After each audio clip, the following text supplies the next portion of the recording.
Hello, welcome everybody. Thanks for being with us today. We're broadcasting live from Park City, Utah, where I am, and Boston, Massachusetts, where our guests from Helge Capital are joining us today.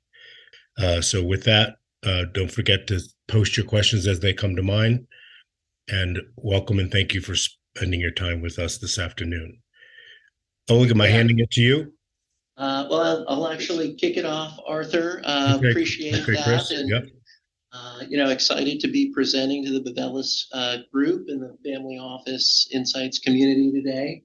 My name is Chris, and I'm joined today by Oleg Uritsky, our CEO and founder, John Gosnell, heading up our operations and capital markets team, Darren Nolette, leading our finance team, as well as Nikolai Yinger to my left here, jack of all trades, focused on operations as well as capital markets.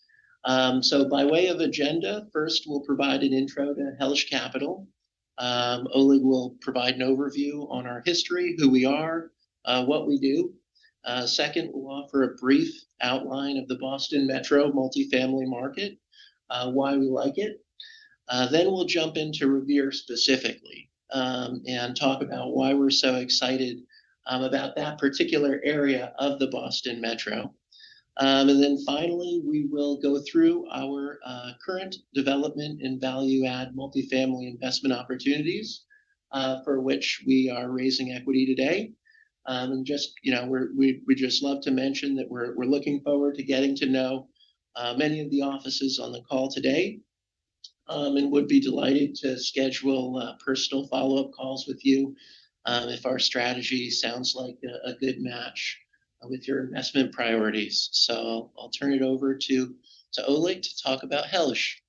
Thank you, Chris. Good afternoon, everybody. Helge Capital, it starts with me, I would say. Approximately since 1994, 1995, I owned and operated a number of different businesses. Owned a transportation company, taxi medallions, I'm sure you're all familiar with. I sold everything in 2014 when Uber came to town, or even in 2012. Also owned and operated healthcare companies. We owned a chain of elderly daycare services. We were largest in New England. We sold the company to a publicly traded company, another company. Actually, they purchased us and they went public. And real estate. They've been always in real estate. In 2014, when all other operating companies got sold, myself and my partner Igor Schreier, we shifted all our capital and our focus into real estate, and that's what we've been doing ever since. We are highly focused. We only in Greater Boston area and in the multifamily. We do either value add or development, ground up construction. Please, back to you. Yeah, and I'd say also, just to mention on our track record since that time, Helge has acquired over 400 million of real estate across 22 acquisitions and completed 10 exits, generating a very healthy, very strong 26% IRR, and that represents over $122 million of dispositions. And so another note here, just to mention, is that we really own and develop what can be called workforce housing. We do not buy trophy assets or build ultra high-end luxury product. And another point worth mentioning is that we invest substantial personal capital into every deal that we do alongside our capital partners. So in the two deals we'll be discussing today, Helge principals and employees represent over 30% of the total equity. So we really view that as a key differentiator in addition to our highly focused investment approach. In terms of who you would be investing alongside, Helge's Capital partners today consist of family offices and high net worth individuals, many of whom have done multiple deals with us over the years. And today, the current deals that we'll be presenting, we have committed investments from over 20 of such entities. And again, many of these entities are involved in both our value add as well as development deals. So when we fast forward to the future, we'll continue to build our expertise and actively pursue our dual strategies of opportunistic development and value add multifamily projects throughout the Boston Metro's emerging neighborhoods. We will remain a high conviction, disciplined, quality over quantity sponsor that does 3 to 4 new deals per year. I would rather do deals that we truly believe in and are happy to commit our own capital to, rather than more deals where we have a lower level of conviction. And we've found truly that the more active you are, the more opportunities you see, the more credibility you earn among local real estate market participants. And in some ways, 2022 was really a pivotal year for us, in which Helge broke ground and acquired over $90 million of multifamily projects in the Boston market. So we're very excited to for the growth that we've seen in 2022 and to build upon that in the next year. But with that expanded opportunity set comes a real need for capital. And so that's what really brings us here today, is actively building relationships with new like-minded family offices, high net worth individuals, really with the hopes that it isn't 1 or 2 deals that we do together, but really that these relationships develop into programmatic investment partnerships that extend well into the future. So with that said, we'll jump into kind of the nuts and bolts of the presentation here. And we really like to start with why Boston multifamily, for those who are unfamiliar with Boston as a multifamily market. And we often have to remind ourselves that not everyone lives and breathes this market every day like we do, and kind of take a step back and explain why we're as excited as we are. So Boston, really, there's a structural undersupply of housing. Supply here is persistently below demand. And there are a couple of reasons why that's the case. On the supply side, there are really high barriers to entry to supply. Zoning restrictions, slow municipal permitting process, existing density of housing stock, scarcity of well-located undeveloped land, and expensive local construction costs all make adding new supply here on the housing side more difficult. And really, it stands in stark contrast to some of the other markets which have boomed in housing recently, particularly of note, Texas, Florida, Arizona, where we see that supply can be added much more freely and quickly to meet new demand. And at the same time in Boston, demand is very stable for housing, and it's underpinned by our world-leading recession-resistant industries, and particularly of note, we'd mentioned life sciences and biotech, and the core that's developed around Kendall Square in Cambridge, healthcare, as well as higher education. And we like to note that these are not mobile or cyclical industries. You're not going to see Harvard University relocate, or Mass General Hospital, or see the NIH start to pull funding to the biotech and life science core that we have here. These are long-lasting, stable industries with high-paying jobs. And a lot of the people that work in them, actually 50% of the retention rate, we see a 50% retention rate of greater Boston area students after college, leading to a population increase of 10% in the last decade. So truly, it's an area where demand has consistently and persistently outpaced supply of new housing. And with the dramatic recent rise in interest rates, we've actually seen unaffordability of homeownership position multifamily to steadily raise rents, especially considering this robust local employment and wage outlook. So when you consider the average home price in Boston Metro of now over $800,000, it really puts into perspective the relative affordability of a two-bedroom apartment that's renting for $3,000 a month. So Hey, zooming. hey, Go Chris. ahead, Arthur. I'm sorry. Yeah, you're probably going to get to it, but this might be a good time to just Sure. mention how is it incredibly competitive with other investors like you when there's something, because of the barriers that you just mentioned, when something that's interesting and desirable as an investor, uh, do things get priced up, and is it difficult to win these? Uh, I mean, there's probably a lot to unpack on that question, but how do you, what's your experience in that regard? Yeah, I mean, and other members of the team can certainly jump in on that. Yeah, Arthur, we've got a great network, word of mouth around town. So with brokers and owners, we like to get a lot of our deals off market, which we do. Probably get 75% of our deals off market.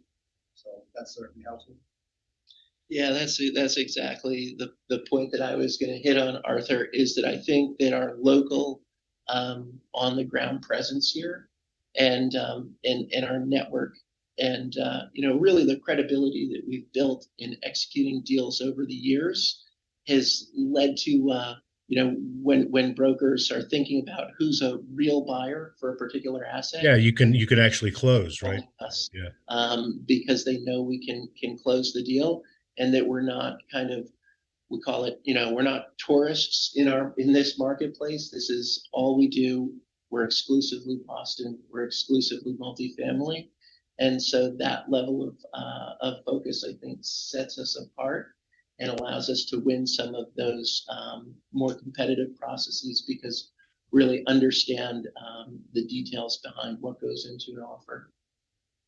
Yeah, Totally. Arthur, Thank you. Four of our last 5 deals were off market. Yeah.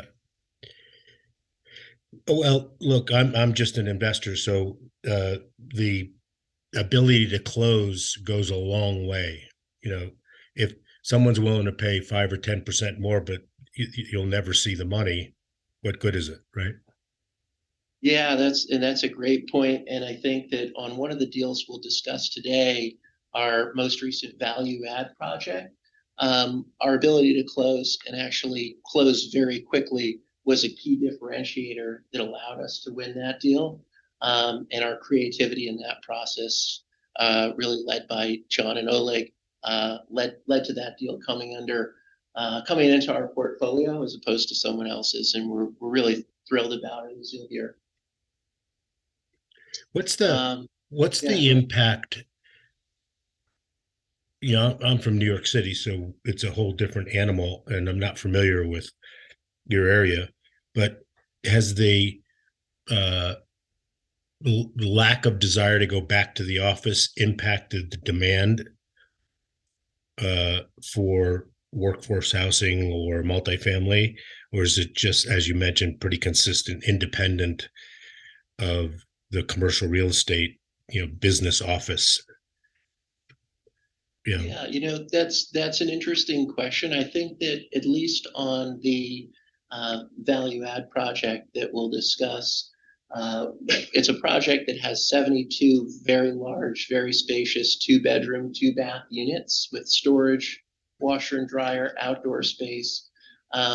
So maybe there's an incrementally larger demand for more spacious, larger units.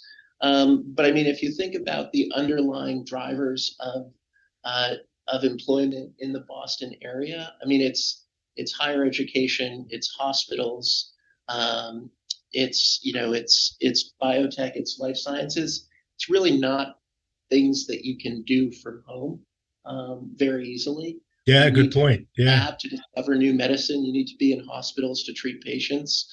And we've seen that higher education and while it's had some experience online, there's a real desire to get back on campus. So I don't think we're maybe as impacted as some other markets that might be primarily tech focused, where you can maybe work from anywhere you have a laptop and an internet connection.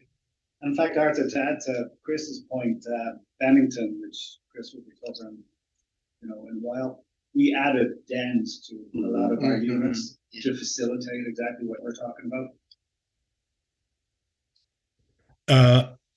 You added what? I'm sorry. Dens. Oh, okay, yeah. Home office. Yeah. Home offices. Yeah, dens. Got it. Yeah. Yeah. Is the Suffolk Downs thing still developed by the guy that did the casinos for the? No, and actually, Arthur, we'll jump into that in a lot more detail later on because that's a key point underlying our thesis in Revere. And our development project is actually located right next to it, but Suffolk Downs is being led by HYM and Thomas O'Brien. And he's a real Boston focused, actually he's the former head of the Boston ZBA. And kind of a leader within local real estate permitting. But he's a mega Boston developer that's had a number of successful projects. And we think that's, and just having heard from him and been to the ribbon cutting myself, Suffolk Downs is going to be really the most exciting of these. So we'll definitely jump into Suffolk Downs in a lot more detail, but you're right. It's a key part of the investment thesis for Revere.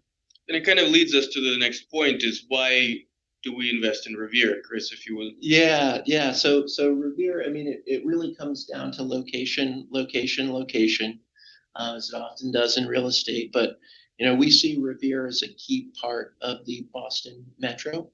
It shares a border with Boston. It's one of the most vital, rapidly developing corridors in the region, as you noted, Arthur, with Suffolk Downs, with the institutional development that we've seen along Revere Beach. But it still presents a great value proposition.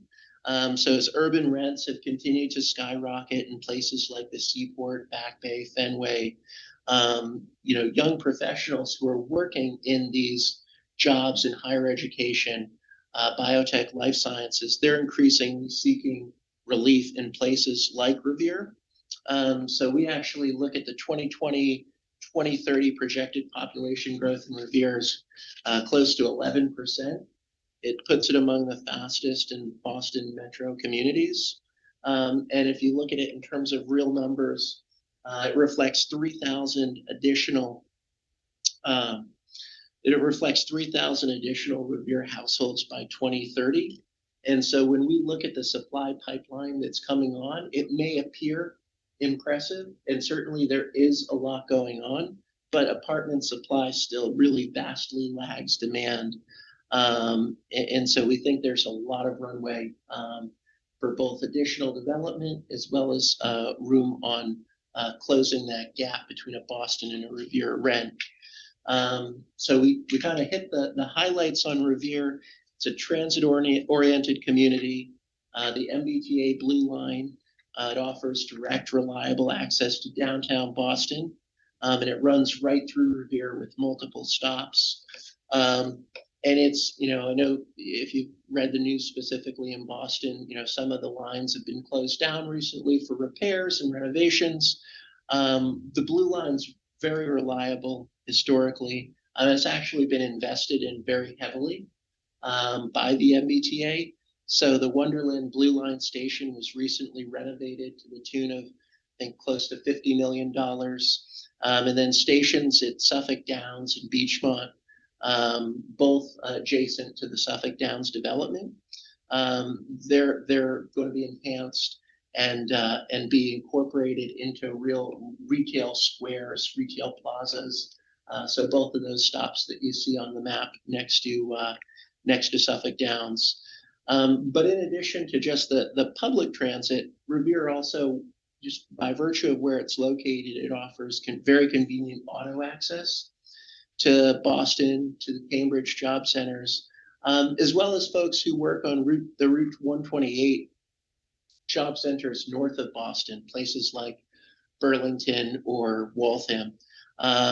So there are a lot, you can get to a lot of places easily from Revere, and not the least of which is also, if you see on this map, a short drive to Logan International Airport. But despite this connectedness to the downtown core, a really kind of differentiator or exciting piece of Revere is the natural beauty and the recreational opportunities that abound. So if you saw on the aerial there, both of our projects are located a short walk to the very popular Revere Beach, 3.5 miles long, wide, sandy bathing beach. And Sora Revere is actually directly across the street. That's our development project, developed directly across the street from Belle Isle Marsh Reservation, which offers scenic hiking trails, and Point of Pines, our value add project, is both directly across the street from Gibson Park, offering tennis, basketball, baseball, a playground, as well as the Point of Pines Yacht Club. So I guess it's, with Revere, you get connectedness to downtown, but you also get truly unique natural beauty right outside your doorstep that we think separates it from a lot of other major cities, that you just don't see in a lot. You don't see that kind of ability to take a walk to the beach and also be downtown in 15 minutes in a major city, very many places. So it's a real differentiator. And we haven't been the only ones, obviously, that have recognized this. So as we alluded to, Revere's part of a dynamic, transforming neighborhood. Institutional development has entered Revere really dramatically in the last 10 years. Suffolk Downs, Arthur, as you mentioned, it's going to be the largest private development in Boston's history. So it's 161 acres, 16.2 million square feet, brand new, master planned neighborhood. Includes over 5.2 million square feet of office and lab space. So it's not just housing, it's not just labs, it's truly a live, work, play destination with street level retail and restaurants. And this is not something that's, while you're seeing a rendering here, it's not something that's far off in the future.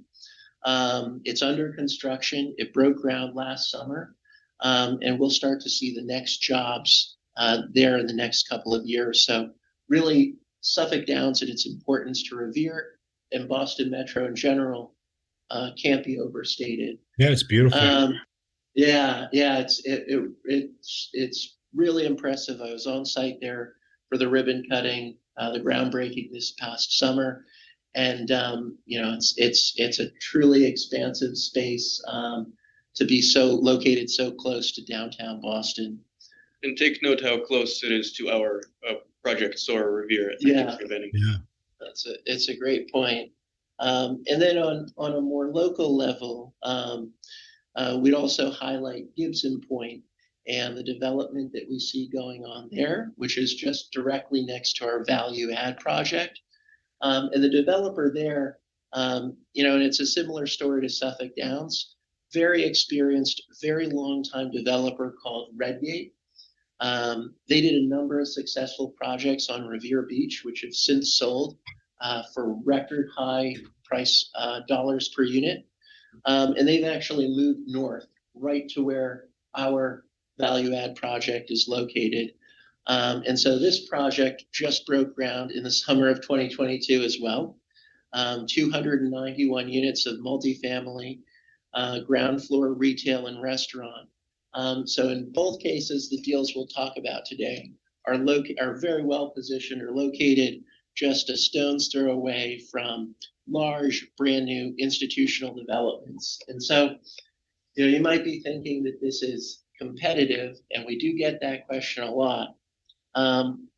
But really, we look at this adjacent institutional development as highly complementary, and really an important part of the trajectory of the neighborhoods that we want to be in, which are new neighborhoods, emerging neighborhoods. And now Nikolai will dive into some examples of analogous Boston Metro neighborhoods that we've seen in the past, and kind of give your listeners or your viewers an indication of what we kind of see Suffolk Downs and Revere Beach more broadly looking like in the future. Sure. Thank you, Great. Chris. So, Yeah, so- Nikolai, before you jump in, just two quick things. When we talked before a little bit about COT-SEG, and so we have a question about that from the audience. So just cover that at some point. I just want to make sure he knows that we're going to cover it. And then definitely will. Want to cover it now, Arthur? No, hang on one second. And then the resilience that you've described with, MIT, Cambridge, the hospitals, the biotech, would you suggest that State Street and Fidelity are not going anywhere either? And so they're likely to have the same. No, it's a great point. In some ways, Boston's economy, there's an embarrassment of riches here in terms of the number of underlying drivers. Yeah. But we focus on the most recession resistant in biotech, life sciences, healthcare, and higher education. But truly, Boston's also a longtime hub of financial services with Fidelity, State Street, and others. And we're also, an emerging technology hub. And so, so we've got a lot of things going on. We focus on the most recession resistant because, we understand there's turmoil, or there's, potential turbulence on the horizon. But, it's not just those three. You're right to mention that, Arthur. A lot of people here do very well in finance or tech as well. Well, speaking of State Street, they're actually doubling down on Boston. HYM recently built a building at One Congress for them, and they definitely have a strong foothold in Boston. Yeah, for sure. Yeah. So as I move into a little bit of a representation of how Boston has grown and actually expanded in the last decade, I really want to start off with Seaport as a prime example.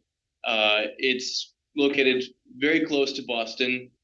And in this case, you're looking at a 2010 visual of the Seaport district. And in just 11 years, the Seaport has fully transformed into a beautiful community. It's a master plan development completed over the 11 years since 2010, 2011. Seaport is now home to an ecosystem of more than 350 companies from global leaders, including technology, biotech, and startups. So the number of jobs is also increasing, even more than the supply for housing. Here's an image of Assembly Row, a once barren field on the northern side of Boston, and it's also been under development, and they finished up. It's been fully transformed into a thriving neighborhood with shopping malls, restaurants, office buildings, and the Mass General Brigham headquarters are also located here. So this is just a 12-year transformation. Here's Alewife. It's a small neighborhood near Harvard University. And this is a commuter neighborhood just 25 minutes away from downtown. And it was once covered with parking lots, garages, and since then it's become a interest of investors, and it has been built up and turned into a really big commuter neighborhood. So here's one that's a little bit closer to us in Revere. This is it in 2013, and it's another example of an up-and-coming neighborhood, mostly covered in parking lots and various industrial buildings. And in 2022, it's been converted almost entirely into a thriving neighborhood. Probably around 4 years left until this strip of beach is fully constructed and at capacity. So here's another angle at Revere Beach. This one is ours, 90 Ocean. We built it in, we finished it in 2020, well, 2021, June 2021. And you can see right here, this is us. The gray one is 90 Ocean, and the blue and green one was actually acquired by Investco. It's an institutional capital company.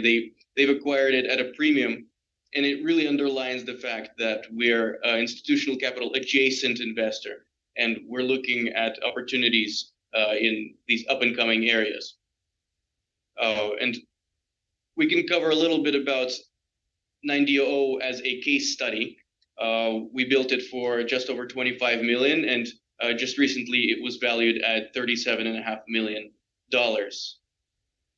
So this was a very successful investment, and it really outlines our approach to development. It's transit-oriented, it has favorable debt terms, it's located in an up-and-coming neighborhood, and it's an institutional adjacent investment. You got 2.09%. Because the Fed just bounced up 50 more basis points today, so good for you guys. That was expected. Yeah. And like Chris was mentioning, Suffolk Downs is the next up and coming neighborhood. It's going to be, in fact, one of the biggest ones. This is what it looks like right now. On the upper left-hand corner, you can see some ground was actually moved around. In fact, right now they're putting up a steel frame right there for their first building on Salt Street, and in 2026 through 2028, it's going to start taking shape. It's going to be over 20,000 housing units and over 6 million square feet in labs and life sciences commercial real estate. So this is really the up and coming neighborhood that we're focusing on, and it's going to create the most value for us. And I'm going to give it back to Chris to talk a little bit more about our current deals that we have on the market, but not on the market, we're raising capital for, and some of the deal highlights as well. Great. As we go into this, can we just cover knowing that you're not giving tax advice, the cost seg depreciation benefit? Yeah, I think it might be a great time to do that, Arthur. Yeah, Arthur, we do a cost segregation study on every single project that we do. As you know, it gives excellent tax benefits. Typically, what we see when we do the cost seg study, we see the depreciation dollars in the first year typically total about 2/3 of the equity pool, is what we typically see. So the question from the audience is, for example, how much depreciation can we expect for a $100,000 investment, just to use an easy number? And you just answered it. 66,000. Yeah. Typically, it's about 2/3 of the equity pool. Yeah. Great. Excellent. Thank you for that. Carry on. Yeah, so with that background, we'll jump into two deals that we're currently syndicating equity for, and I alluded to earlier, Sora Revere, which is our development deal located directly next to Suffolk Downs, as you saw on the previous map, as well as Point of Pine. So kicking off with Sora Revere, the business plan here was really an opportunistic assemblage of parcels, which we were able to assemble directly adjacent to Suffolk Downs, as we talked about, the largest private development in Boston history. And we did it at a time just prior to Suffolk Downs breaking ground, which is truly amazing timing, because I'm not going to say it's under the radar, because it's been a long time coming, Suffolk Downs, but when you break ground and start to see construction, it really raises its visibility, and the number of articles and coverage that we've seen in the Boston Globe and Boston Business Journal just over the last several months has ballooned as renderings have been released and new construction activities going on there. So the plan here, it's SOAR, it's a 5-year hold, complete construction and lease up, really follow the same game plan as 90 Ocean Avenue, which Nikolai discussed, 75 unit ground up project, which Helge completed in 2021. That's just a little over a half mile away. So we've been in this market. We've done this type of development before. This is a little larger and has a great location.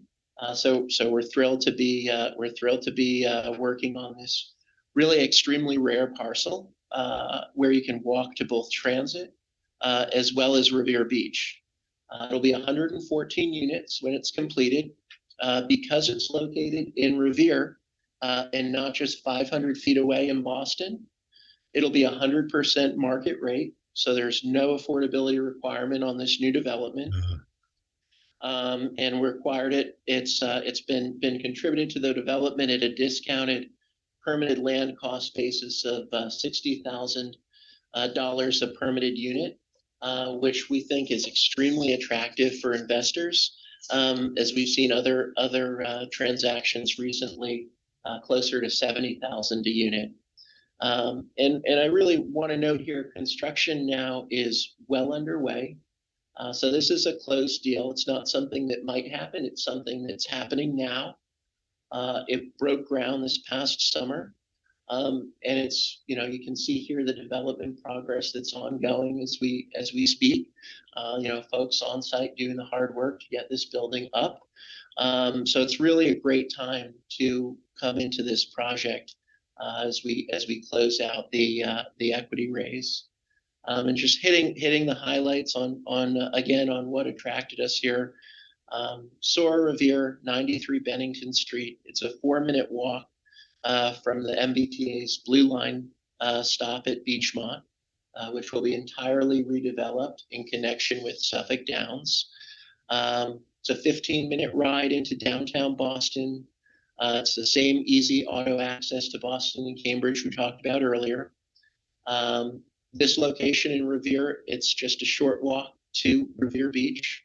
But you also benefit from 40 acres of public open space and trails, which will be present just next door at Suffolk Downs, as well as on your other side, hiking paths overlooking the Atlantic Ocean at Belle Isle Marsh.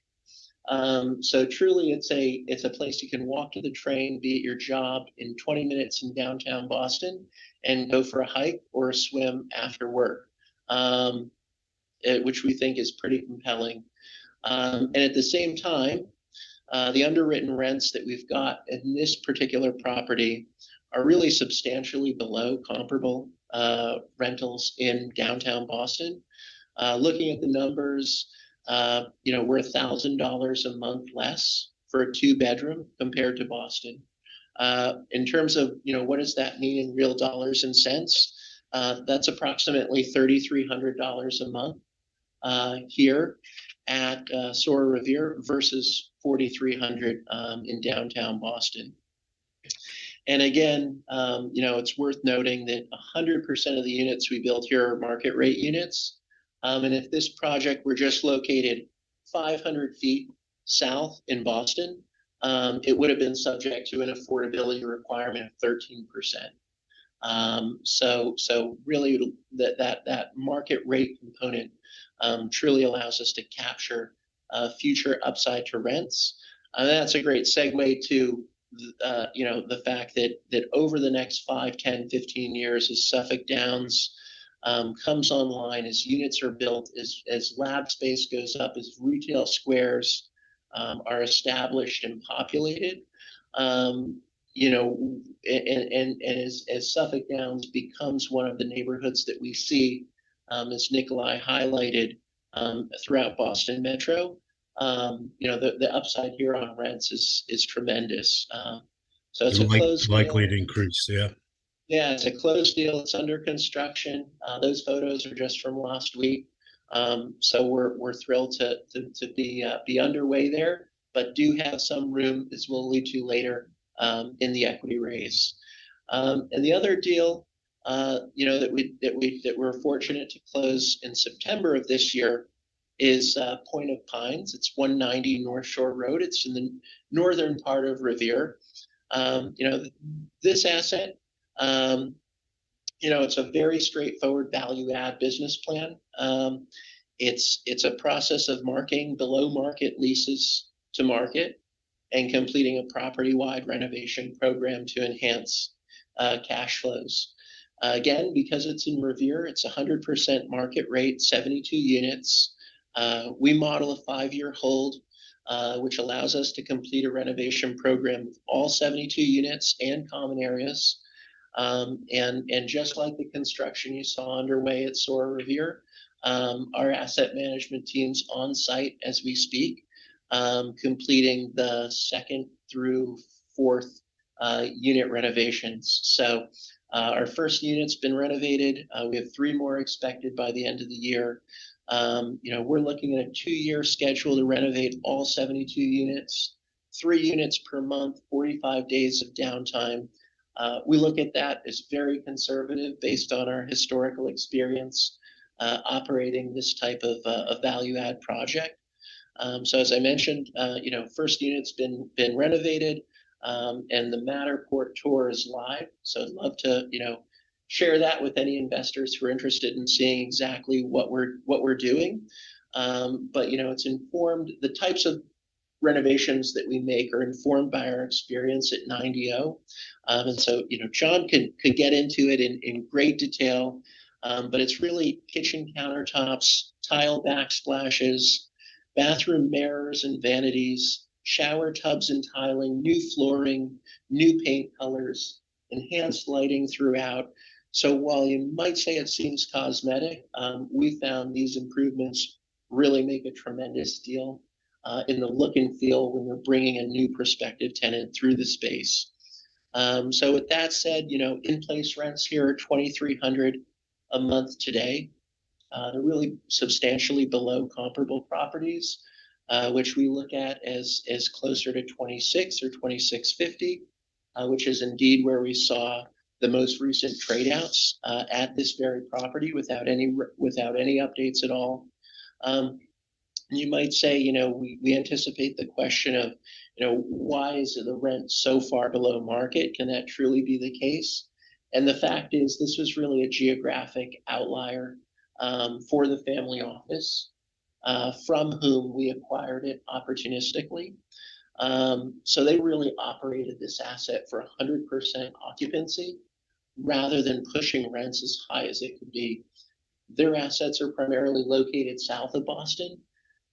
So there's not the same level of focus when you've got one asset, 45 minutes away by car than the rest of your assets, and it represents a small piece of your portfolio. Fortunately for us, we have 100 units just north of this asset in Lynn, downtown Lynn.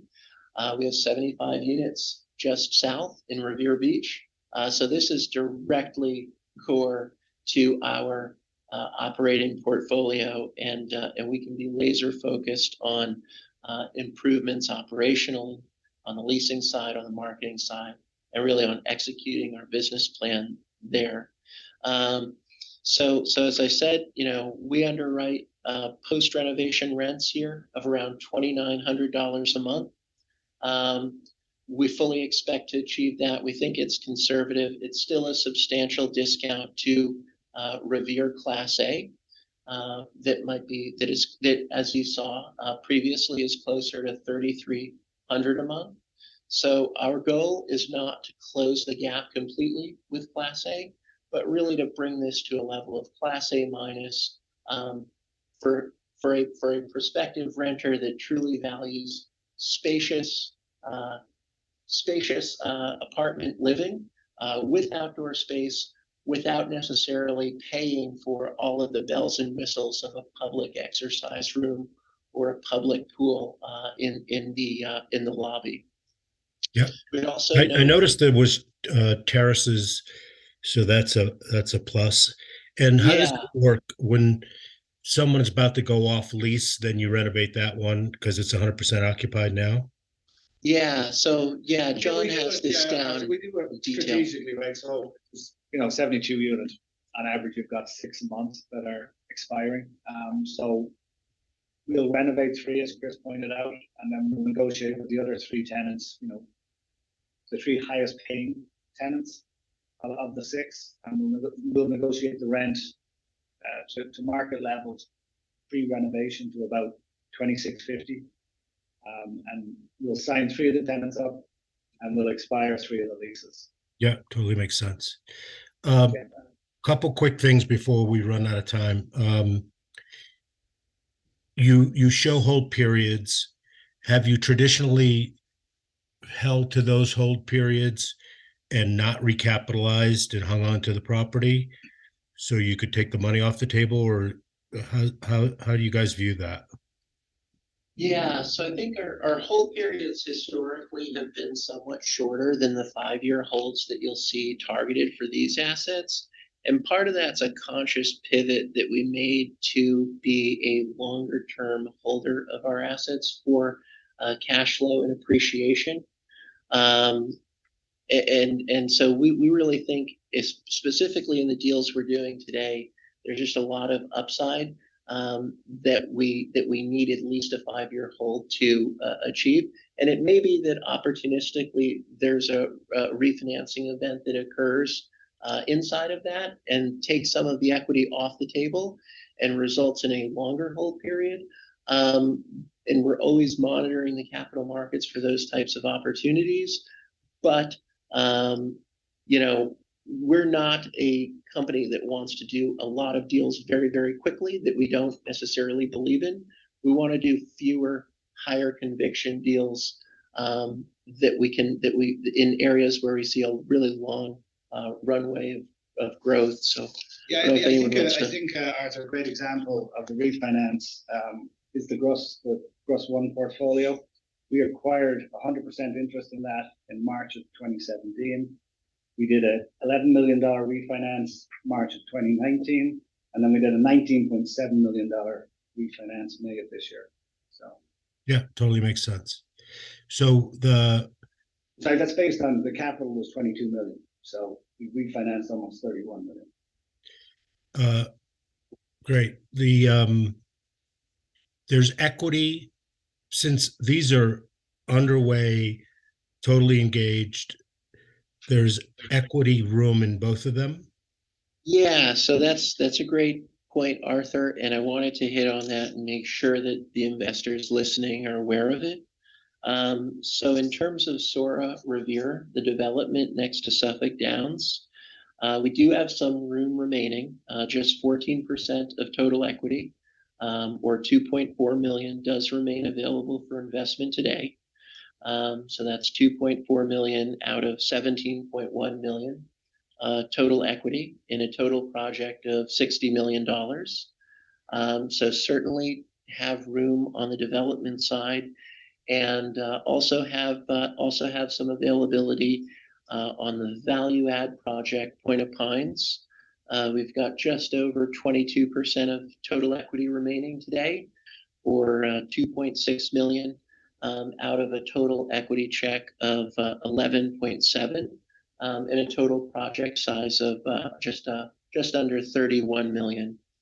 So we'd love to welcome investors to either the development or value add, or really both deals, because we've certainly seen that we'd be happy to set up individual calls to discuss further, but certainly many of our investors find that they'd like exposure to both a development deal as well as a value add deal. There are certain metrics that make each of them appealing in their own way.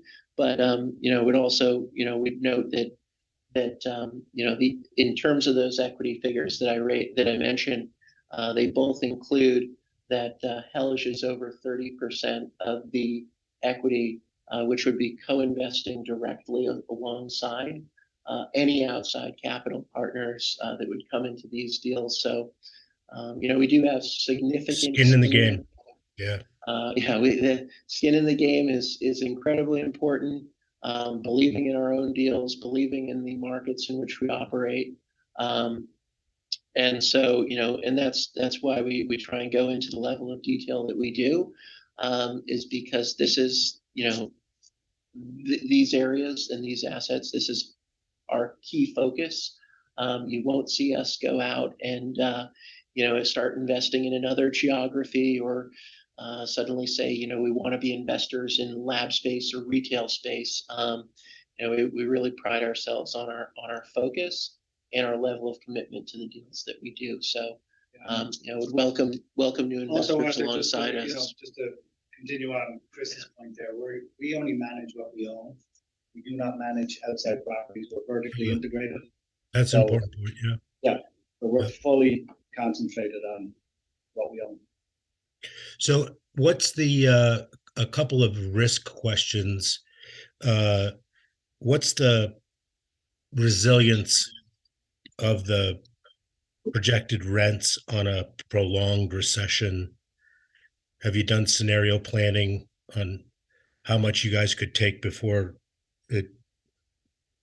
you're in trouble with any of these properties in terms of rents? Yeah, on the Point of Pines, it's about 25.50 would be the number. Yeah, I think in this case, we look at the Point of Pines on the value add side is so far below market today, and this market being so undersupplied, and Boston being relatively resistant to recession for all the reasons mentioned, on our key employment drivers. We think of ourselves and the assets that we like to invest in as very defensively positioned, for a recession, in the sense that we're not building the ultra high end luxury housing that you see going up in a place like the Seaport or Back Bay. We truly are building for the workforce that's here and is in jobs that are not going away, even in an economic downturn. So we think we're very conservative on our rents, and we're also where we position our investments is in a conservative and defensive part of the housing market. So I think John gave the very specific answer, and that's true. But I think that looking at it even more broadly, I think that if someone's concerned about a recession, there are a lot of other places around the country that will be hit much harder, much more quickly than Boston would be. I don't mind telling you that because John knew the number, that's impressive because most people don't. Good for you. And that's, just to be clear, Arthur, that's that's with cash distributions included. Right. It's just Gotcha. To be perfectly clear on that. That's not to be. I don't know what your definition of trouble is. Yeah. Look, as an investor, I want to know what can go wrong, right? And how you're going to handle it. And that could be any number of things. But that's inclusive of the 7% distribution. Yeah, the distributions, yeah. Just to be clear, and we're protected in regards to our loan terms also. Like we do 10-year term. There's a 10-year term on this deal. Oh yeah, it's fixed for 5 years. So that's every deal we do is a minimum 10-year term. Yeah, that's fantastic point. And so, yeah, in terms of a need to access the capital markets in a very inopportune time, if we were to see something, I don't think we will, but something similar to the credit crisis of 2008, 2009, we're very cognizant about long-term debt and not being pushed to refinance at higher rates. At rates that are unattractive. So yeah, on the value add deal, as John said, a 10-year deal, we think you'd never be able to get it in the market. You can't get it in the market today. 5 years fixed at 4.4% interest only for the first 3 years. It really gives us a tremendous advantage and is a great selling point for that value add property. And just I saw Nikolai had what did you have up there, the SOAR deal? That was the SOAR deal. Yeah, that's not a typo either. That term is 30 years, which is unheard of for construction. 30-year term.